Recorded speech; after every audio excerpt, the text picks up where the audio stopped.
So once again, my name is Stephanie Gadwa, and on behalf of the entire Economic Club of Canada, it is our pleasure to welcome you to today's event.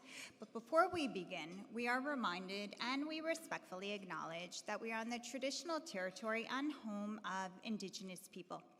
The Wendat, the Anishinaabe, the Haudenosaunee, the Chippewas, and the Mississaugas of the Credit First Nation, land steeped in a really rich history dating back many generations.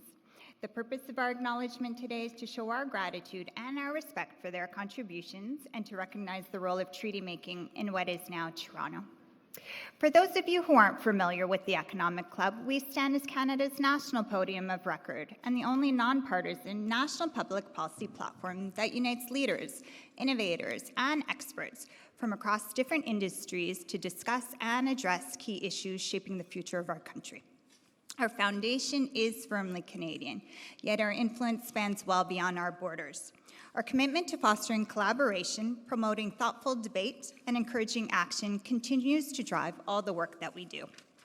The Economic Club is more than just an event podium. It's a platform for transformative ideas, helping guide Canada towards a more prosperous and a brighter future. Now, we know luncheons like this one would not be possible without the generous support of our sponsors. So a big thank you to today's title sponsor, Bruce Power. Thank you to our event sponsor, Fairfax Financial Holdings, and to our supporting sponsors, CBRE, JLL, and McCarthy Tetro. Now, today's event marks the launch of a brand new series entitled In the Executive Chair with Rob Kumer. This new series is designed to bring together senior leaders for candid, in-depth conversations about issues shaping Canada's economic future. We're especially proud that this series is being led by Rob Kumer, CEO of KingSett Capital, whose experience across global real estate assets and capital markets makes him uniquely positioned to guide thoughtful and strategic dialogue at the highest level. And it is especially fitting that we begin the series with Blake Hutcheson, a leader of one of Canada's largest pension funds, a key voice in discussions about long-term capital, investment strategy, and Canada's global competitiveness. This series is going to be about perspective, leadership, and real insight, and there's really no better way to begin. But before we hear from Rob and Blake, I'd like to introduce James Scognac, COO of Bruce Power. Bruce Power is today's title sponsor. Let's give James a warm round of applause.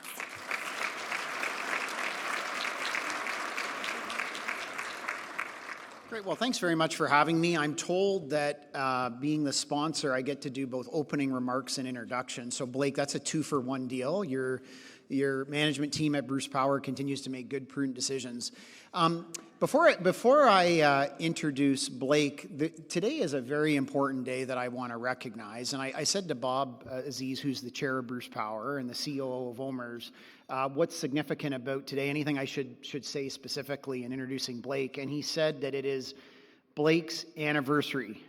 So let's give Blake a round of applause for 31 years of marriage to his amazing wife, Sue. Bob said that I should indicate that that's 31 years longer than he thought that Sue would. I didn't think that was appropriate to share, so I'm not going to include that in my remarks. But I better be careful throwing the chair of the Bruce Power board under the bus, Bob. But the reason why I wanted to start with that is there's not a presentation, there's not a speech, there's not a leadership talk that Blake gives without talking about his family and where he comes from, whether it's his father, who well into his 90s, but has the energy of a 40-year-old, 50-year-old, or his family, or where he comes from in Huntsville. Family and community are really important to Blake. And I put some thought today into what was the best way of introducing today's speaker. And there's a lesson. It's not so much a lesson. It's a comment that Blake always makes when he's giving different presentations, talking about investments. And the term he uses, and I've stole it, Blake, at Bruce Power. When I meet with employees, I let on like I've thought of this myself. But Blake always says that in the pension plan business, a quarter is 25 years, not 3 months. And I think that's a great lesson to live by in life and in business. I say that also at Bruce Power. The investments that we are making in our assets, we're one of OMERS' largest infrastructure investments. 48 cents of every dollar we spend comes from OMERS. And when people look at Bruce Power today, we don't take anything for granted. We're working as hard as we can every single day to deliver on the promises we've made to Ontario and OMERS and to our owners. But a lot of people say, man, that Bruce Power, it's a fantastic asset. It's generating low-cost power. It's generating jobs. It's generating medical isotopes. But I always remind people, if you go back 25 years, that was not a sure thing. And so this theme of a quarter is 25 years, without that foresight, we wouldn't have the company at Bruce Power that we have today. And I think that's very important for us to reflect on. Reading the newspaper this morning, I was thinking about, a lot of good highlights coming out of the OMERS annual results yesterday. But, I think I would be doing the pension plan a disservice to just focus on 1 year or 1 quarter with Blake's 25-year rule. And when I look at the success of OMERS in recent years under Blake's leadership, I think back to the financial crisis in 2008. Very, very tough time. A lot of people thought defined benefit pension plans would be a thing of the past in 2008. There were a lot of worried people. Remember what the fall of 2008 was like? What that looked like going into 2009? And I think if you told people in 2008, 2009, that by 2030, OMERS would be on track to be, I think the numbers are right, a $200 billion plus pension fund, over 100% funded, over 665,000 members from 1,000 different employers across Ontario, I think people would really think you were being overly optimistic. So I think when we're looking at whether it's the success of Bruce Power as a sponsor or OMERS as an investor, Blake, I really love your theme of a quarter is 25 years, not 3 months. And with that, the final thing I wanted to leave everybody with is, this is a very defining time for our country. I think the conversation you're going to have today is not going to be about current events or business. I think anytime you listen to Blake speak, it's all about leadership. And so I thought the best way to welcome Blake to the podium was to go back in time 1 year. And it's a letter that I printed off. It's a letter that Blake wrote to, I think it was to Canada, to Canadians, Blake. But back in the first quarter of 2025, Blake was invited to present a keynote address to the Toronto Region Board of Trade. And we all know what the world was going through in Q1 of 2025. And he wrote a letter to Canadians that I think even a year later, and I think 10 years later, is really good for all of us to reflect on as Canadians and as business leaders. And I just want to read an excerpt from Blake's letter to Canada. I think it's as true now as it was a year ago. And Blake's letter reads, "Canada and all of us in the room, let's recognize that we need to be great and consistent to compete and win. We need to push you, Canada, to set up an environment that helps make that possible. This will require some immediate tough choices and hard work, including expanding our relationships, decreasing our deficits and dependencies, backing our winners, and bettering all expectations on defense spending and investment stimulus. But it's worth it." And it goes on to say, "Canada, we can do all of this with humility as we always have." An exclamation mark. I think Blake puts an exclamation mark behind every sentence, doesn't he, for the communications team? I have the same habit, Blake. "Our pride and patriotism are as strong as any other nation. We may just not wear it on our sleeves in the same way, but make no mistake, it is real, it is intact, and it is not for sale." So I think those words hold true today and they'll hold true in the future. And with that, I'd like to welcome Blake Hutcheson to the podium.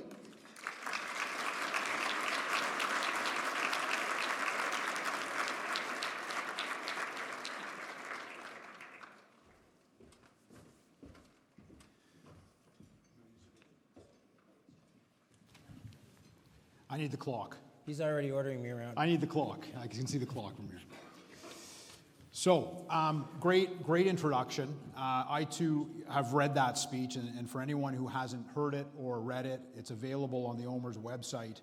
It's from March 2025. It was poignant, thoughtful, very well written, and I think it deserves everyone's attention. So for those of you who haven't seen it or read it, you should go to OMERS website and download it and read it, because I think there's a lot of wisdom and a lot of insight in there.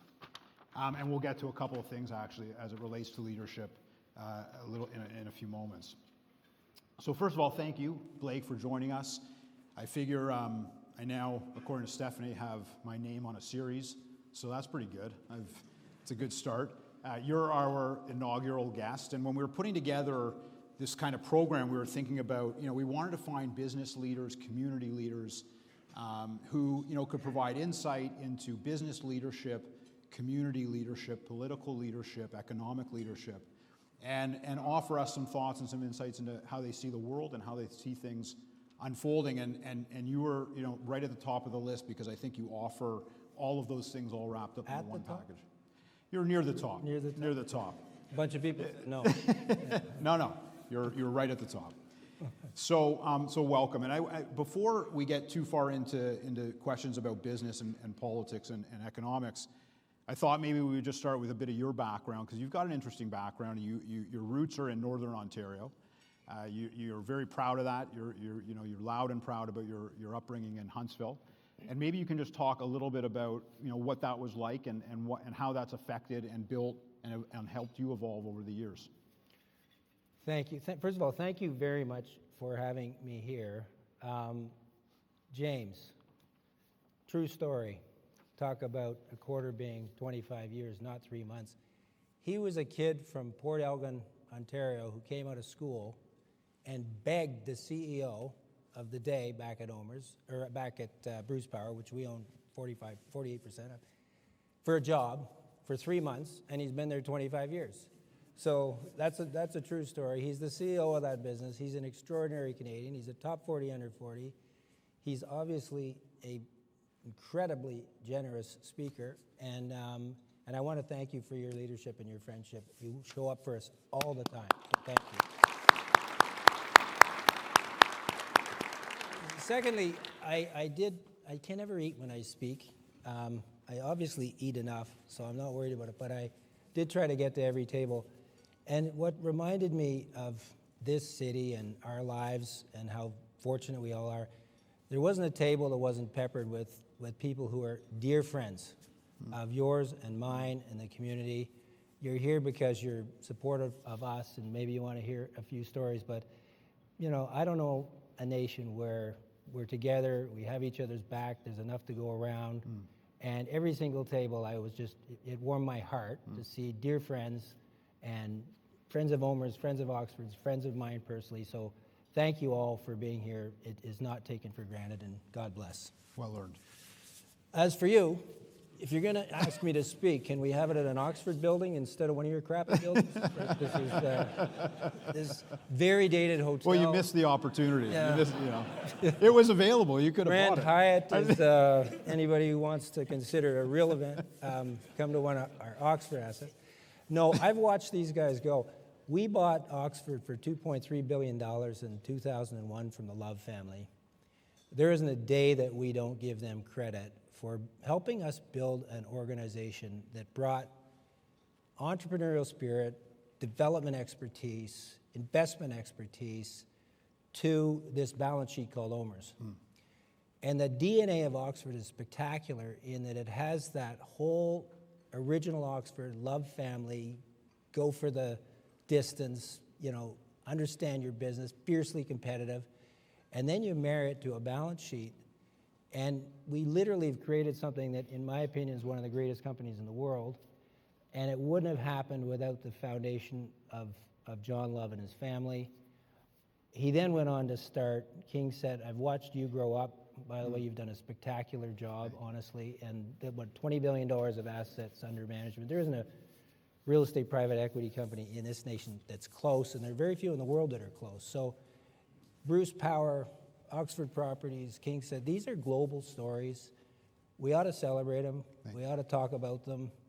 We often hide our light under the bushel in this country, and I'm really proud of what you've done. Very So kind. Thank you. congratulations. Okay, enough about me. No, About me. clap. No. All right, So- fine, clap, fine. Yeah.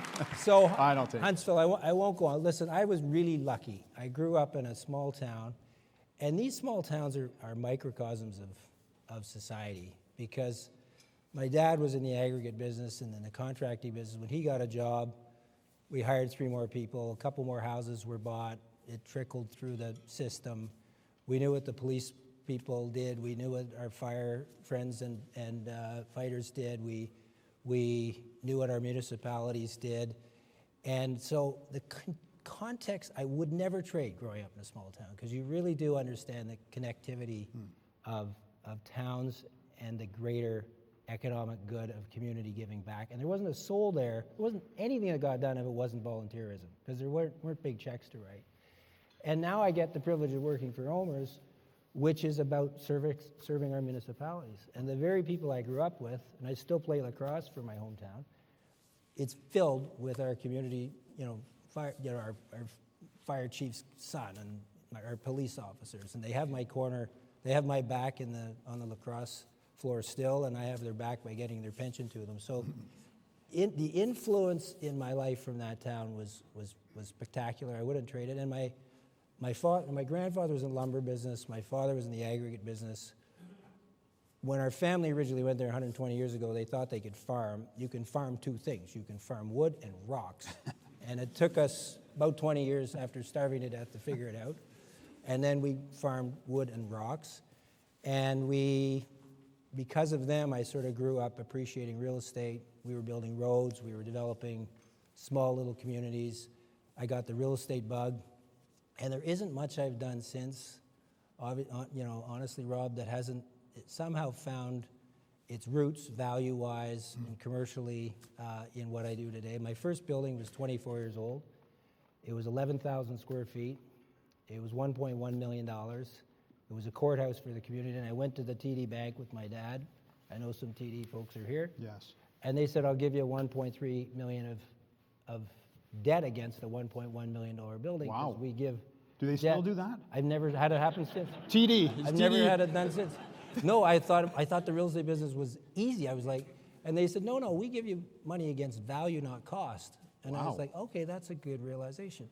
So with a little bit of that money, I ran off to school in England and ran off to school in New York. You mean with the extra 200 you ran? I got a little bit of it. Okay. I asked Dad if I could skim a little to go get educated, and I took it to England and to Columbia University in New York to understand the real estate business. So there's not much. And that's where it all started. There's not much that doesn't come from that community. I feel it's still home to me in so many ways, and I was really blessed to be brought up in that space. It's amazing, and you can see it, feel it when you read, your LinkedIn posts, when you listen to you speak and tell the stories. You really can feel, your love for Northern Ontario, and the love for the community that you grew up in. And I think that's really, really touching. Thank you. So then it all starts. You go to UCC, you go to Western, you go to Columbia, you go to London School of Economics. You end up at some point with CBRE in Toronto. Running eventually basically the Americas ex-US, right? So Canada, Latin America, and so on, which is sort of where I started to cross, paths with you in the very early part of my career. So walk me through how you go from that, running a real estate brokerage business, which, we like to say in real estate, we're sort of in the shallow end of the gene pool, to, running one of the country's largest, most sophisticated global investors. Like, how does that evolution take place? First of all, CBRE are over here and bought a table. So, Yes. So thank you, Ramscar. dear friends. I got out of development school. There were 17,000 lending institutions in the United States of America. 7,000 were wiped out in the early 90s. There wasn't a development project to be done. I did come back to Canada to work for a startup out of Cadillac Fairview called CIBC Development Corp, that CIBC backed. And they were the only balance sheet that was actually teaching young people how to build stuff. So I did get an opportunity to build a few buildings, but the fighter pilots in the real estate industry were down on the tarmacs fixing the planes for 5 years. So it was a slow go. Resolution Trust Corp stepped in America. So the United States recovered quicker than Canada because they had a day of reckoning on their marks. Canada bled out the marks over 5 or 7 years, so there wasn't much to do. Sounds familiar. I bought a little piece of CBRE, like a tiny little piece with everything I owned, and I got really lucky because the chair was in his 60s. He put his arms around me, said, I need someone to keep me in the style to which I'm accustomed. His wife said the same, by the way. They needed someone to go to work 7 days a week. And I was asked to be the CEO in my 30s, which was pretty young, and it was a pretty big risk that they took. But he wasn't far from me, and he's still around. Evan White Sr. He's an incredible mentor to me, an incredible friend, and he gave me a gift by giving me a challenge, and I ran the business for 10 years. I retired. My wife was smart because I would say to her, I love this company and I love what I'm doing. And she would say, if you love what you're doing and you're not doing something about it, keep going. She said, the year you come to me and say, I'm doing something that I don't love in every way, and you're still doing it, I will tell you you're complacent. And after 10 years with the privilege of running that business, I came back to her one day, I just said, it's the same Christmas parties, it's the same cities, and she said, time for change. But, it wasn't though, it was like these were our family. And I remember my son was about 7, and I talked to him, I said, I'm actually gonna leave CB. He burst into tears, he goes, Dad, this is family. You said they're your family. You're gonna quit the family? And I said, no, Trevor, but I had an opportunity. My best friend at business school was a guy named Mark McGoldrick, brilliant guy. And when we were in school together, at the time, I used to have to spot him a couple $100 a month because his interest carry on his credit cards were killing him. And he went off to Goldman. His last year at Goldman, he made $92 million. And like from nothing, he was running the special situation group. There was a Wall Street Journal article that said, why would McGoldrick leave after making $72 million US? And he called me, he said, I'm kind of pissed off that they didn't catch the 20 deferred. He said, I actually made 92. He said, I'm happy my kids didn't see it, but I'm really not happy that my competitors didn't see it. So he was a best friend of mine. He's the godfather to my kids. I'm godfather to his kids. So he called me and said, if you're ever going to leave CB, let's go for a walk. We went for a walk in Central Park. We raised about $3 billion as the financial crisis was happening in 2007. Right. And we could sense it. Right. And Bear Stearns was wobbling and Lehman Brothers was wobbling, and he was living in London at the time. So we wrote a business plan to get some backers to give us $200 million for an idea. And they hit the bid. So we set up a private equity business that was global in its scope and off and running with about $3 billion of capital. We hired 50 people in 50 weeks. We set up offices in Mumbai, London, Hong Kong, New York. My problem was I had 2 little kids, and I wasn't even allowed for tax purposes to be in Canada for an investment committee meeting, or I'd taint the whole structure. Wow. And I needed to be home. I needed to be home with my kids. I needed to be home with my family. My values are way more important than whatever incremental money you can make in those constructs. And I came back to Canada, and because I had an offer to come and run Oxford. Right. And so Michael Latimer was retiring from Oxford, moving to OMERS. He called me and said, who do I get to run Oxford? I'd been trying to help him for 6 months, and then I got drunk with McGoldrick one night in London, and I said, I gotta go home. I gotta go home to my wife and kids. This offer's on the table. Would it be okay if we, stay great friends? I'll leave whatever money I had invested in the platform, get me home, and came back to run Oxford. Total privilege, been a dream of mine as a kid. The day I started was January 10th of 2010, the same day as my friend Bob Azis over here. It was $7 billion of equity, $7 billion of debt, 3 of third-party capital, $17 billion business from the 3 that we bought from Oxford in 01. Right. All Canada, mostly office, mostly retail, and we put a stake in the ground. Not long after, we said we're going to be 20, 20, 20, and 2020. 20 billion of equity, 20 billion of debt, 20 billion of third party. And we took a $17 billion domestic company, turned it into a $60 billion global company. We grew at 22.5% a year. We averaged 12.5% returns. We had a blast growing this thing around the world. Many of the colleagues who helped, who did more than I did in that context, are in this room. And we built a great, great Canadian success story. Yeah, no doubt. And then for my sins, the board said, would you come into OMERS? And I came in as president, not CEO, with no promises. And then COVID hit. Our chair of the board is here today, who's been an incredible supporter. And when COVID hit, he said, Blake, would you step in as CEO sooner than we thought? Right. And that's where I ended here. Yeah, amazing. Incredible story. And Oxford is an incredible success story for sure. So let's talk about, a little bit about your views of the world. I mean, it's a pretty complex place today. There's a lot going on. There's geopolitics, there's trade. How do you see the world unfolding today? What is it that you're focused on? What are the things that are giving you anxiety? Where are you taking comfort as a Canadian? How do you see Canada performing amongst the sort of the chaos that we see out there? What is your sense of what's happening? That was 9 questions. Yeah. It's my style. It's my style. Okay. I'll deal with the anxiety one first. I'll tell you what gives me anxiety is not investing, and it's not leading people or managing businesses or running around the world trying to do our level best for 665,000 people. It's always people, because we care deeply about our people. And so the things that I stay awake at night and worry about are usually when my partners have a sick kid or somebody's got. My father always used to say it's easier to fix a front-end loader than an ego. And we fix a lot of egos, or we try. And so it's usually people issues.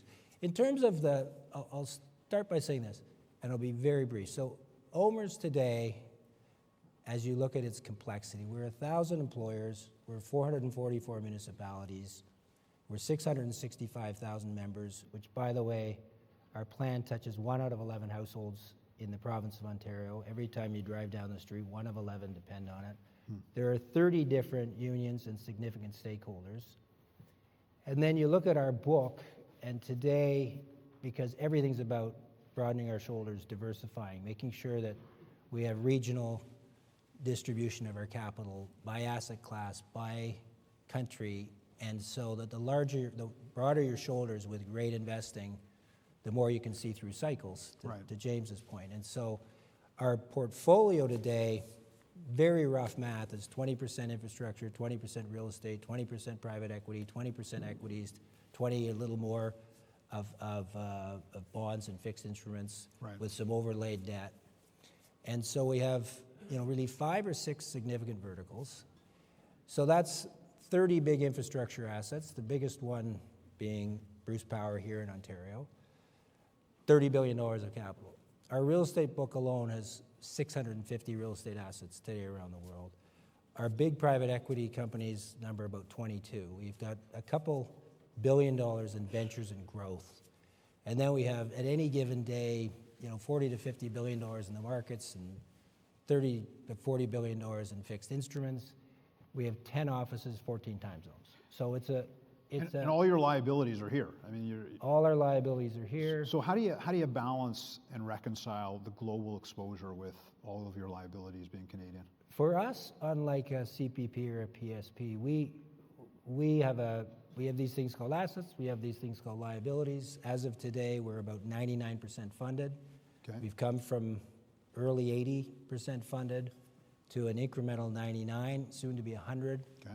And every decision we take is to protect our downside in service of that funded status. And my dear friend Mike Harris is here. He knows the story well. We were 134% funded when he was premier. He gave a pension contribution holiday to the municipalities and to our members. Right. And it just went on too long. So our 134 went to 80. It's now back to 99. Wow. So all of our asset liability studies dovetail with what we need as a book to properly pay pensions, cash flow-wise and otherwise. Direction of travel is positive, but that gives you a footprint. So there isn't a day where we don't have really bad news and some problem assets when we have thousands of positions around the world. There isn't a day we don't have things that are spectacular. I know some press are here today, and I'll be very sincere here. What do the press care about? They care about your problems. Right. That's what people celebrate on the front page of the paper. And I will say this sincerely, the Canadian press in the most recent years has been unbelievably fair.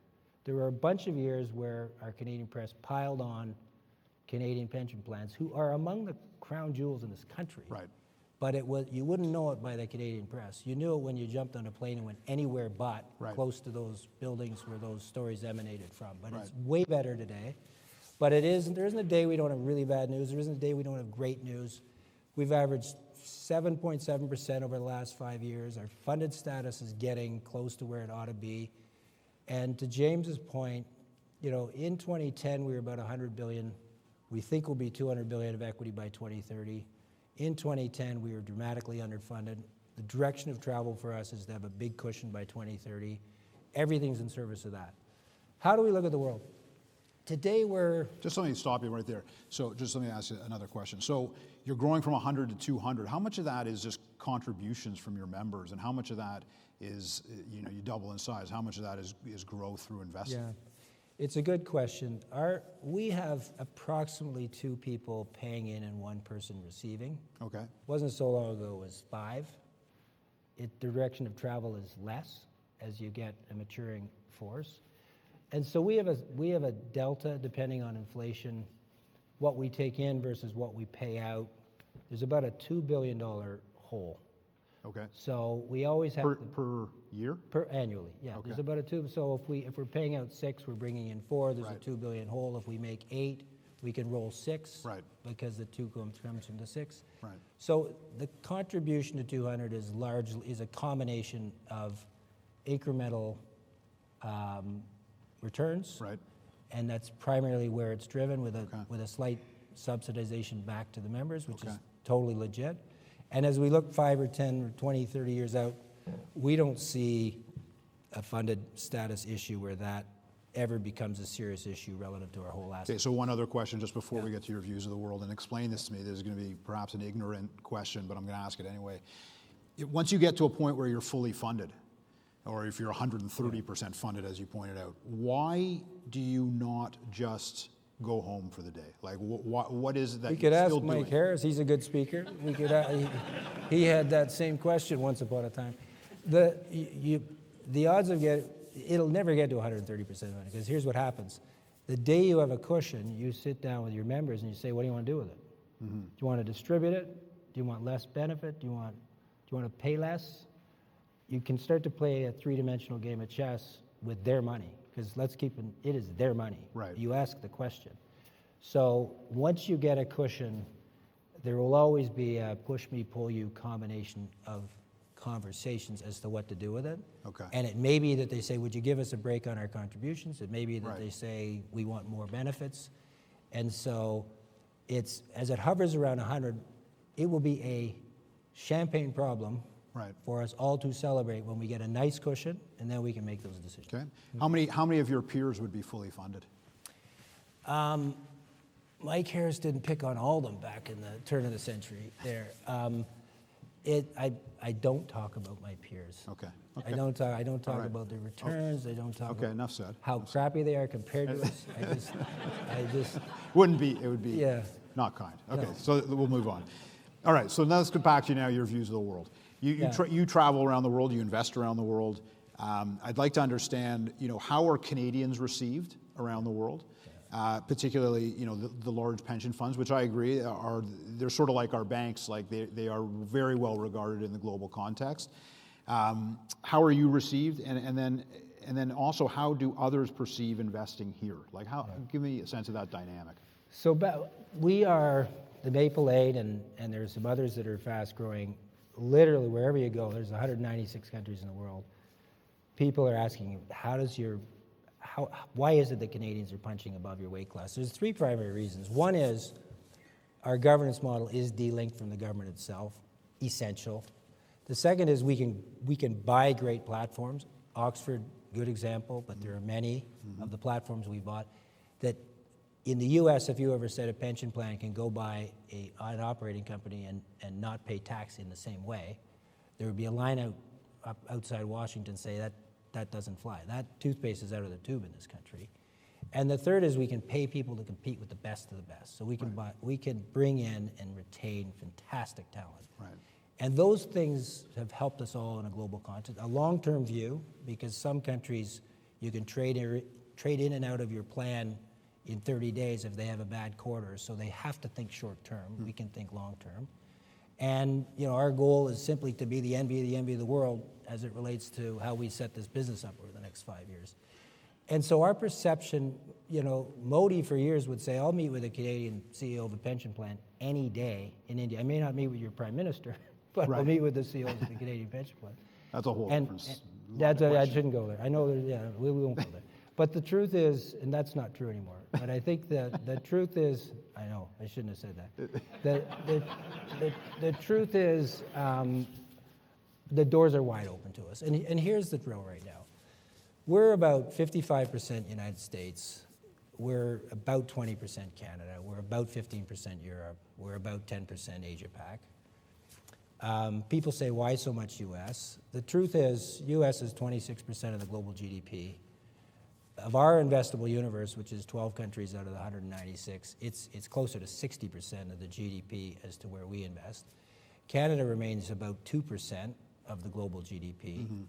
For us to have 20%, people might ask why so much in Canada. Mm-hmm. But the truth is, we know why. It's our home court advantage. And by the way, we want to do a lot more in this country. And we can feel and touch things. We can use the bat phone when there are problems. So we're very, very committed to Canada, but we're also committed to the United States. Where we see the U.S. right now, and take away all the noise, it's going to have a red-hot economy for the next few years. You can't put that much fiscal and monetary stimulus into the mix. You can't put that much regulatory stimulus into the mix by attacking and bringing down all the regulations that prevented, capital structures and the like. You can't give an $800 check back to every family this quarter and say, go for it.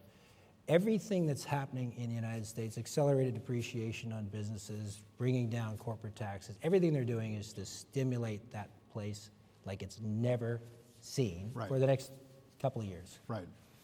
That big, beautiful bill also put a $3.7 trillion additional mortgage on future generations of Americans without even thinking about it. Right. And so our own view is risk on in the United States right now with a de-escalation over time.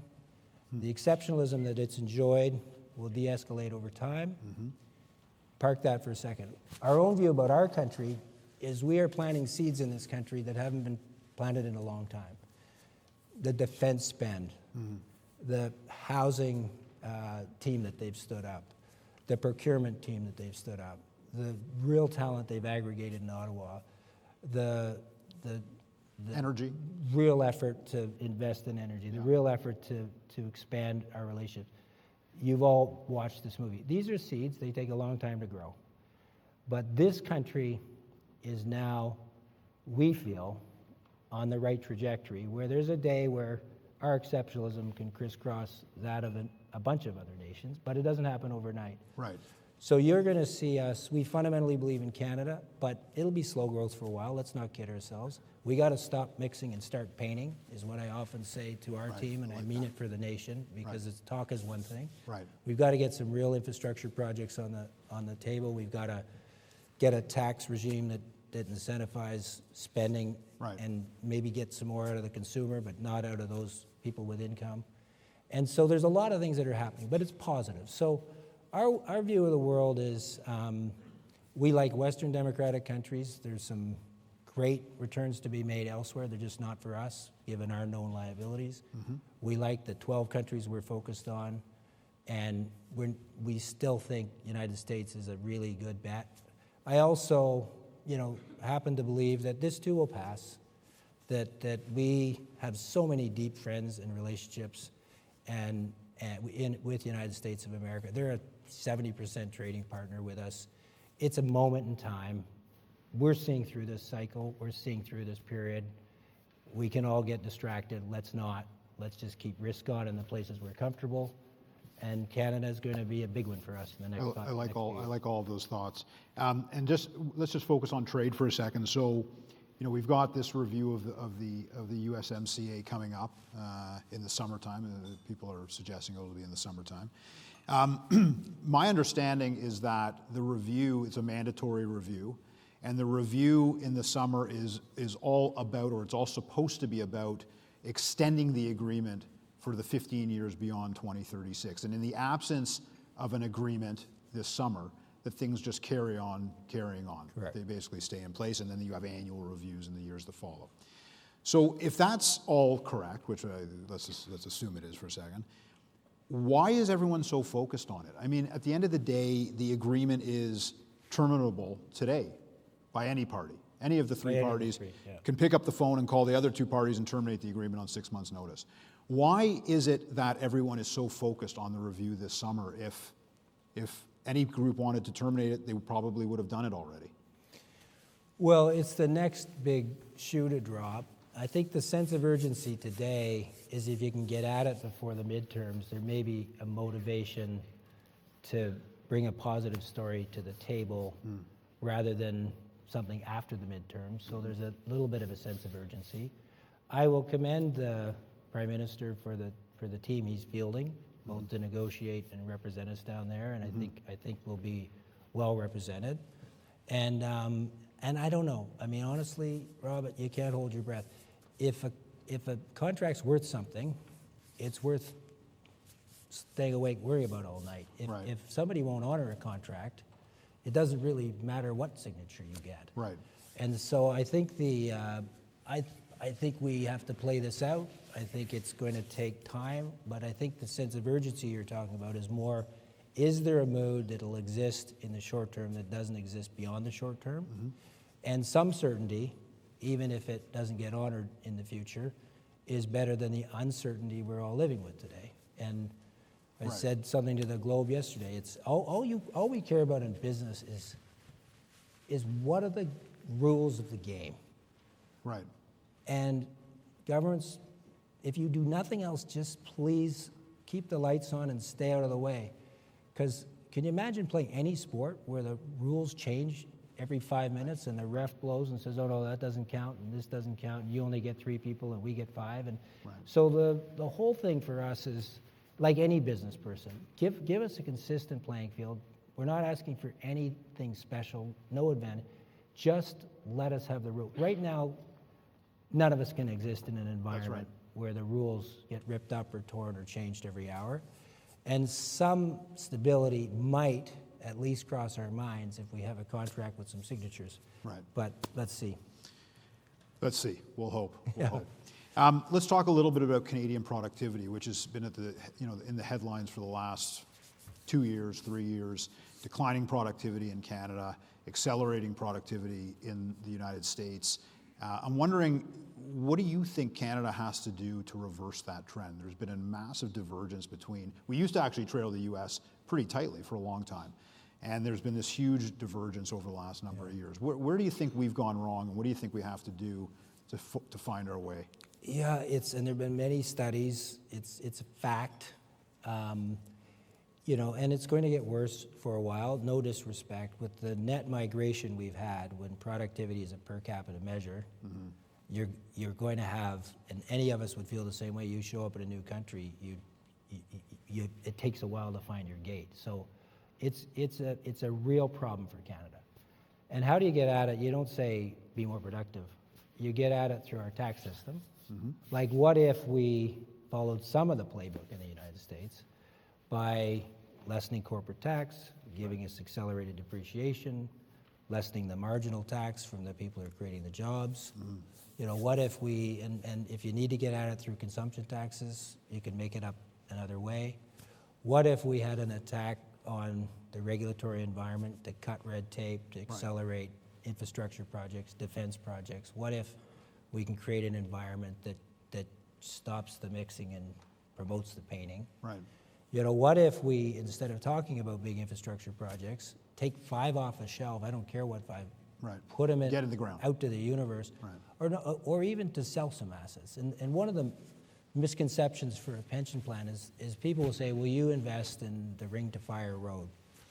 What we're really good at is buying an income stream, buying an existing asset. We can follow the earnings history over 5 years, buy it at an own multiple, and then invest heavily in the gobs of capital it needs on a go-forward basis way more efficiently than the government could because we're great at what we do. Right. We're not great at greenfields. So we need some of those projects in the universe, and it doesn't need to be our plan, but to attract foreign capital, to attract local capital, let's try some on, and let's see if Australia's done it. Australia will monetize that chair. Right. Like if they can get the right return. Like it's just a different game. So what we need some of that. So if you get more spending, if you get more investing, if you get more hiring, if you get more, our defense program, any business plan is what am I great at? How do I get in the way of a trend given limited resources? If you're not great at something, you can't compete. Mm-hmm. Everybody is trying to get in front of a trend to make money, catch the growth, and we all have limited resources. It doesn't matter how big we are. So with defense, we need to develop, OMERS, some expertise to get in front of that trend. We're not great at it today, so I can't say we're jumping into that investment book.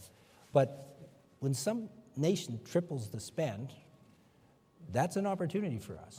So all of these things, I think, in combination can pick up our productivity. I don't think we should obsess about the number. The direction of travel will get worse for a while, but let's wake up 5 and 10 years from now with a phenomenal story, and it has to start somewhere. Right. So now's the time.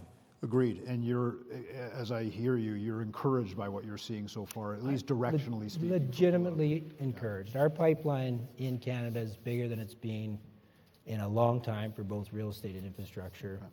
I'm encouraged by Canada's presence on the world stage. It's not something to be taken for granted. I'm encouraged by, the growth that we can anticipate, not immediately, but in the years ahead. And as an investor, I'll take England, for example. People will say, after Brexit, the economy's slipping, GDP's not what it used to be. As a real estate investor, that's interesting. Well, I'm really interested in investing in these 4 city blocks in the west end of London, and 2 in the city center of London. We will understand the fundamentals better than anyone else on the planet. We can go make a fortune. Right. So even though you can't get caught up in averages, as they say, if one foot's in a bucket of boiling water and one's in a bucket of colding water, on average you don't feel so good. Right. And so the best thing to do when some of the macroeconomic trends aren't great in Canada doesn't mean you can't figure out ways to walk between the raindrops. Right. Doesn't mean you can't figure out ways to invest. Doesn't figure out with your expertise you can't contribute both to your own investors and to this great nation with massive investment opportunities. We hope and trust in the next 5 and 10 years. Well said. Well said. We have got just a few minutes left, and I want to just get into something perhaps a little different and talk about leadership a little bit because I think it's important, and I think you do it so well.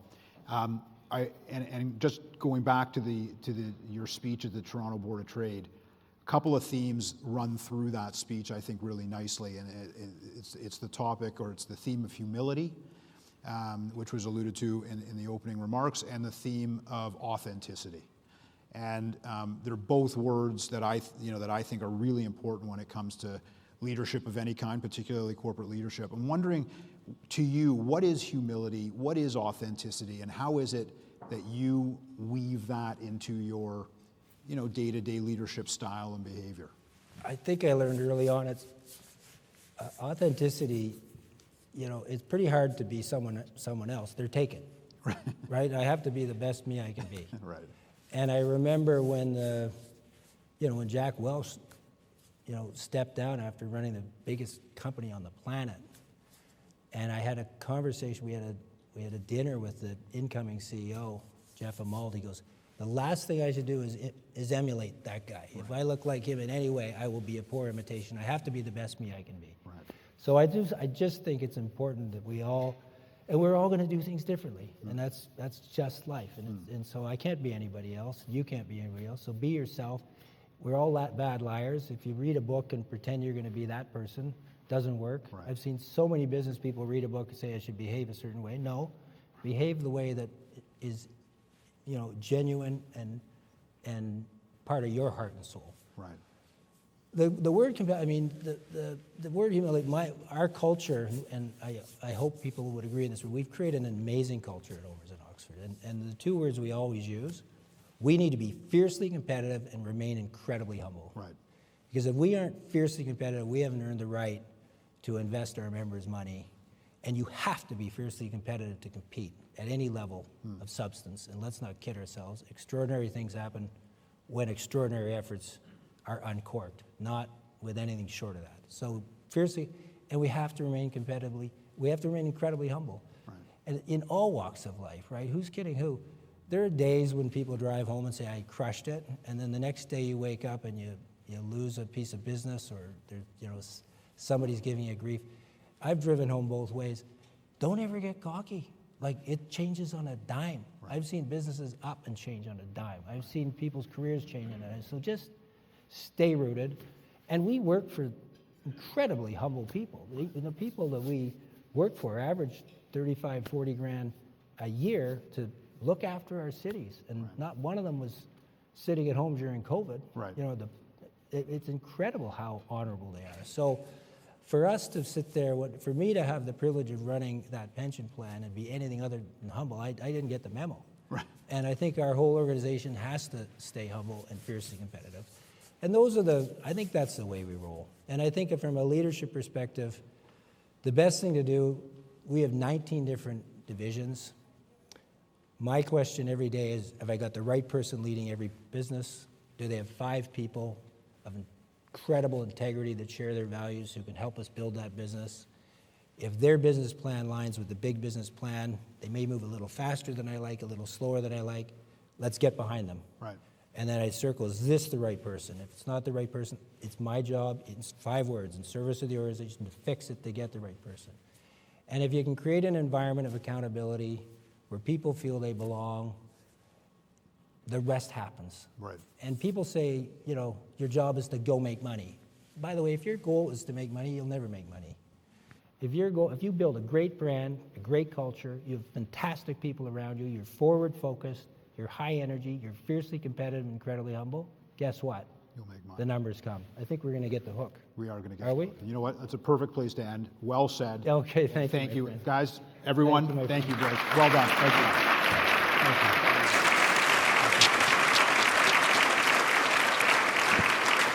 A big thank you to Rob and Blake. Blake, thank you for being our very first guest in our series in the executive chair with Rob. A big thank you once again to all of our sponsors today, Bruce Power, Fairfax Financial, CBRE, JLL, and McCarthy Tetro. Now, please mark your calendar for our next ECC event this Thursday. So just coming up in 2 days, we're hosting the Honorable Pierre Poilievre in conversation with Lisa Raitt. There's only less than 5 tickets remain, so if you're interested in that one, you can find registration information on our website. And on May the 21st, we're finally hosting back our friends at Air Canada, a big business travelers luncheon. So this might interest a bunch of you in this room. Again, you can find registration information on our website. Thanks for spending your luncheon with us. Enjoy the rest of your day.